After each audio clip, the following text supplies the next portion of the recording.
Alright, now we'll walk through the answers for Quiz 2, the measures of disease frequency. So let's begin by looking at our problem. In January 2000, we began a one-year study of TB in a housing community, and we enrolled 500 residents and checked their TB status on a monthly basis. So in the beginning, we screened all 500, and we found 20 who were vaccinated for TB and not at risk. Okay, so we need to draw out our chart.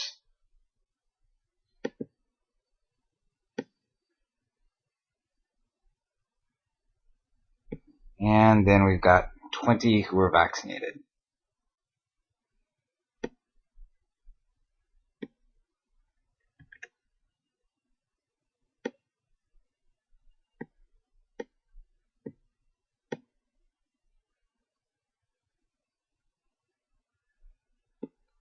So all 20 of these guys were vaccinated, no disease, but they are not at risk.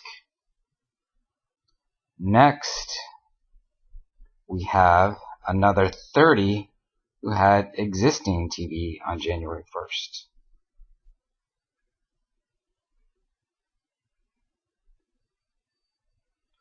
Let's see if there's anything special about those.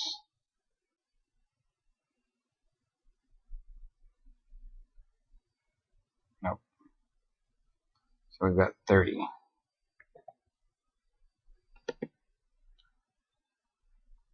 Let's get those 30 guys in there.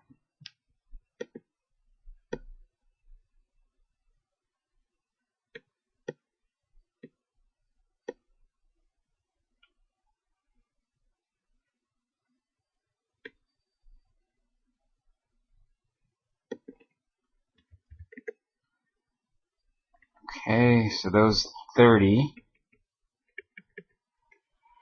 had disease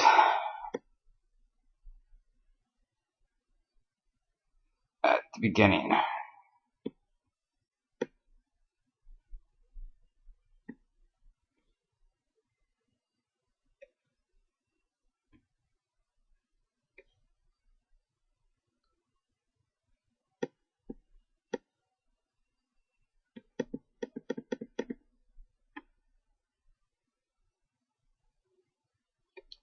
So we'll color them yellow.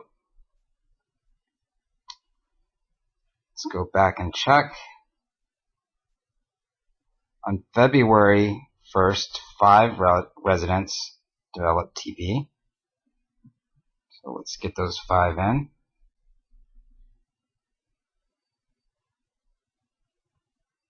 Oops.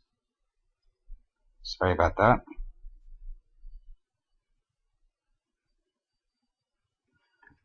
So we've got 5.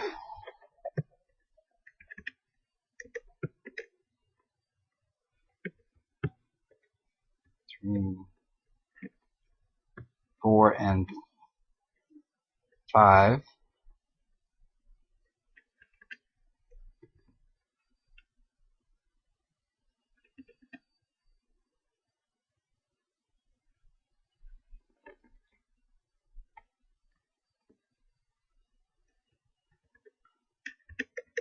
And those 5 developed disease on February 1st. Okay.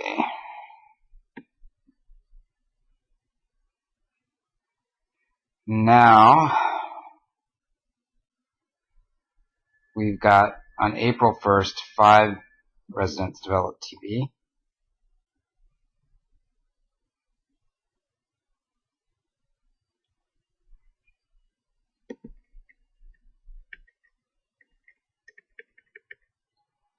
One, 2, 3, 4, 5.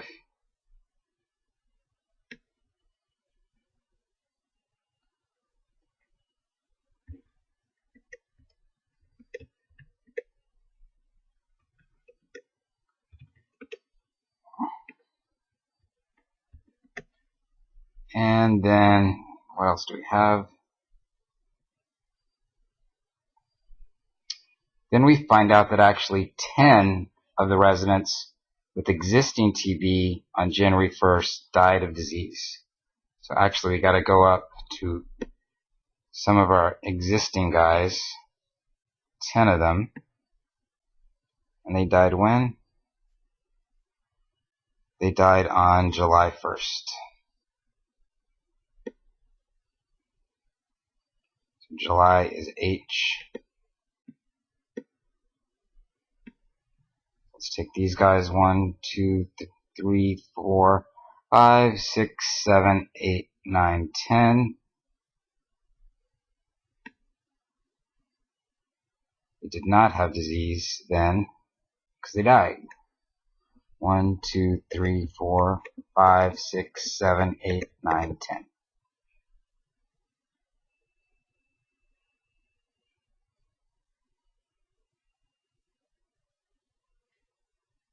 And we missed that, sorry, there was one more in there. On June 1st, 10 healthy residents moved away and were no longer part of the population.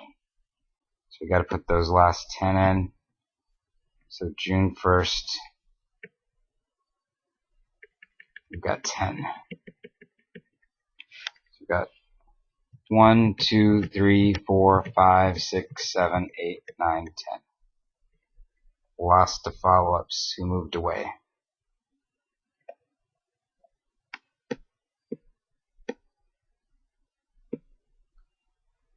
Those are our 10 lost to follow-ups. Let's just go through and read one more time and make sure we got everyone.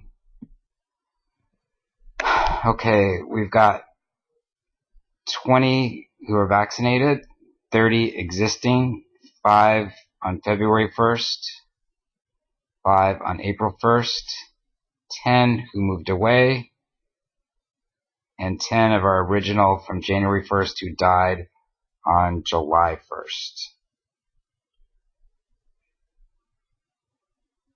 Just make sure we got that death on July 1st.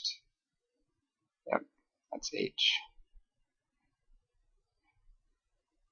Okay, so we had 70 unique individuals.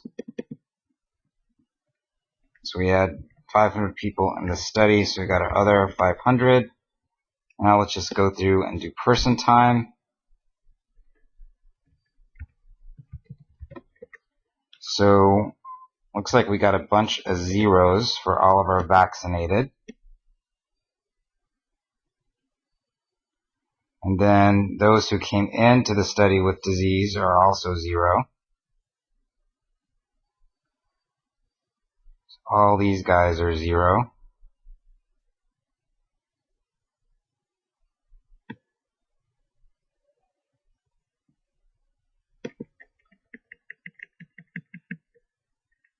And then our February 1st ones all contributed 1 person month of follow-up. We got 5 of those. 1, 2, 3, 4, 5. And then our next 5 were on April 1st. So they contributed 3 person months. 1, 2, 3, 4, 5 of those guys. And then we've got our lost to follow-ups on June 1st. So that's 1, 2, 5 months of follow-up for them.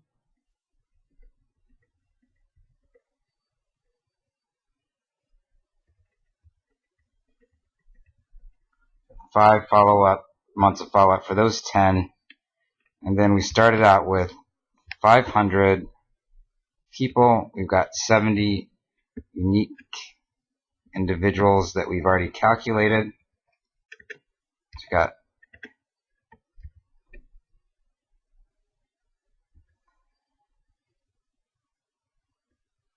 500 minus 70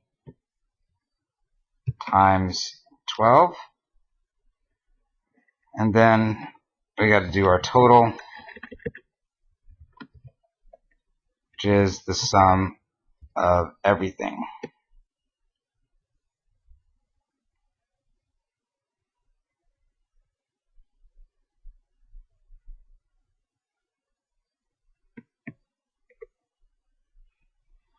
Okay, now let's walk through our problems.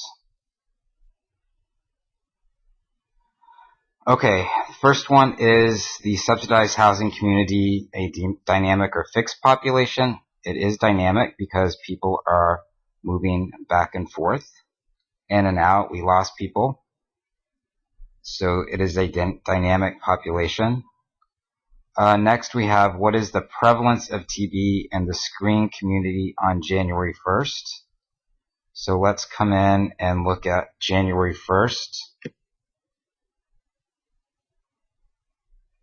So on January 21st, we've got persons number 21 through 50 with disease at that point. So that's 30. And remember, prevalence is just the existing population. So those vaccinated guys still count in our population. We don't have any loss to follow-ups or death on January 1st. So they all still count. So we've got 30 out of 50. So that is our answer, 30 out of 50, or 6%. The prevalence of TB on June 30th. Let's go look and see what's going on June 30th. So that's right at the end of this box. So we got 10 people who've died by then. So they, oh no, they are not dead yet. They didn't die until July 1st. So all of these 30 cases still count. But we've got these, we've got 30 plus these 5 plus these 5. So that's 40 cases existing. But then we've lost these 10 to follow up.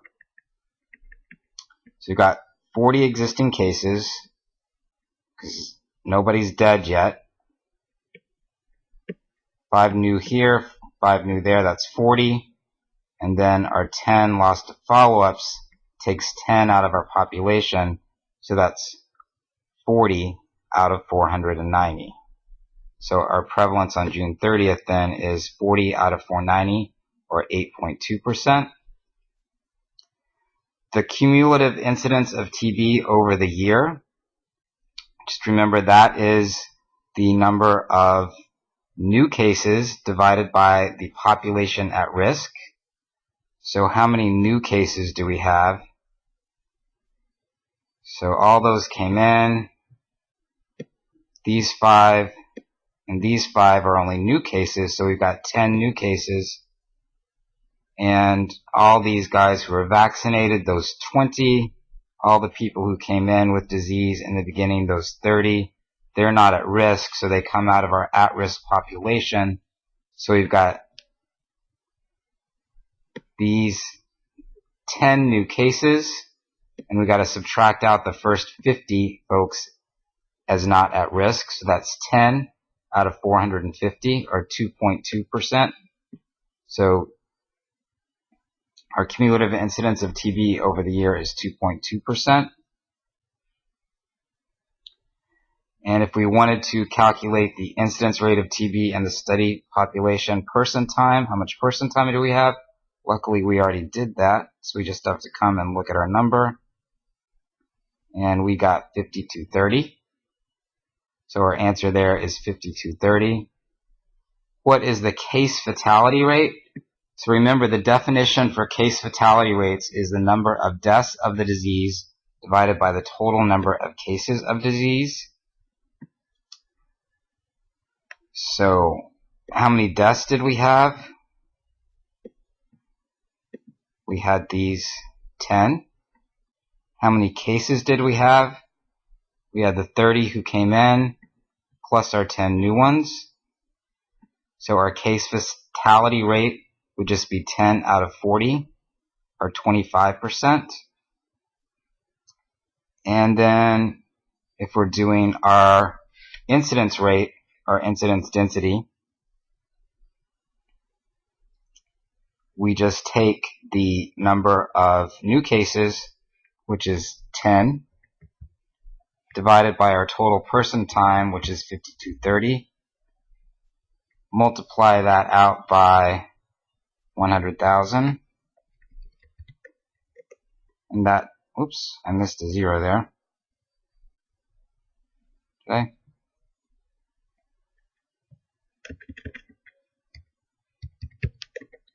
So it's 191 per 100,000 person months. Oh, but the answers are tricky. They're per 10,000. So we got to come back and actually take out one of our zeros because our answers, our multiple choice, are a little different there. So that would be 19.1 per 10,000 person months of follow-up. Then we have a true-false. The total population contributes to the denominator in incidence measures. Here we say it's false because both cumulative incidence and incidence rates only really look at the population at risk, not the entire population for the denominator. So remember, those who aren't at risk end up contributing 0 person months in our denominator for incidence density, and we take them out of the denominator for cumulative incidence. Our next question, true or false, when calculating the incidence of disease, it is necessary to follow all subjects the same length of time. That is false. We know that for incident rate or incidence density, we can follow them for different amounts of time. In this one, we actually had several lost to follow-up. And finally, the percentage of children who develop ear infections during the first 3 years of life is an example of what type of measure of disease frequency. And that's just a cumulative incidence, number of new cases of disease in a specified time over the total population at risk.